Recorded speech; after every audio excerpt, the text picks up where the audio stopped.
Le nom Kanté est un titre royal chez les Soso. À l'origine, il s'appelait Diarisso. Cependant, lorsque Soso Bala, doté de pouvoirs magiques, a planté des plumes d'un oiseau appelé Bala sur ses joues, il a été surnommé Juru Kanké.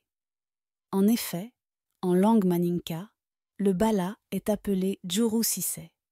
C'est pourquoi il était également connu sous le nom de Bala Diololaka.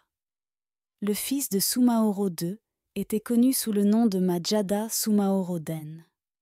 Au fil du temps, le mot Den a été omis, donnant naissance au nom de famille Majada Sumaoro. Comme on peut le constater, les noms de famille dérivent souvent du nom d'un ancêtre. Le fils de Majada Bomba Roba s'est rebellé contre l'autorité du roi de Kumbi, Kayama, et a proclamé son indépendance. Il a été surnommé Bamana, qui signifie « celui qui a refusé la domination du Ma ». Ce nom a ensuite été adopté par les descendants de Roba. Lorsque Sumaoro III a cessé d'obéir aux ordres ou aux conseils d'autres autorités, on a dit qu'il était devenu Kanté, ce qui signifie « celui qui n'écoute plus personne d'autre que lui-même ».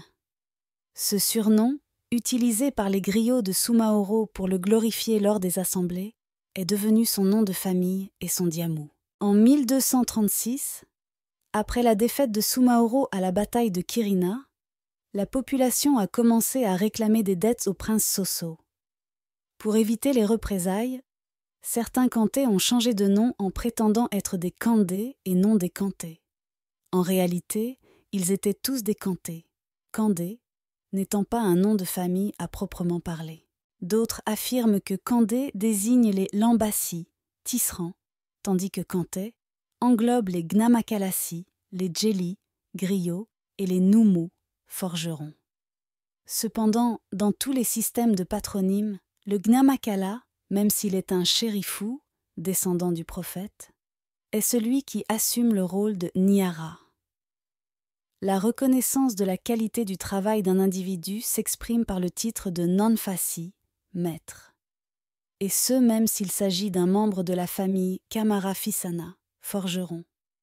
Les ancêtres mandingues ont établi des subdivisions au sein du Gnamakalaya, patriarcat, en fonction des métiers, notamment les métiers manuels et techniques.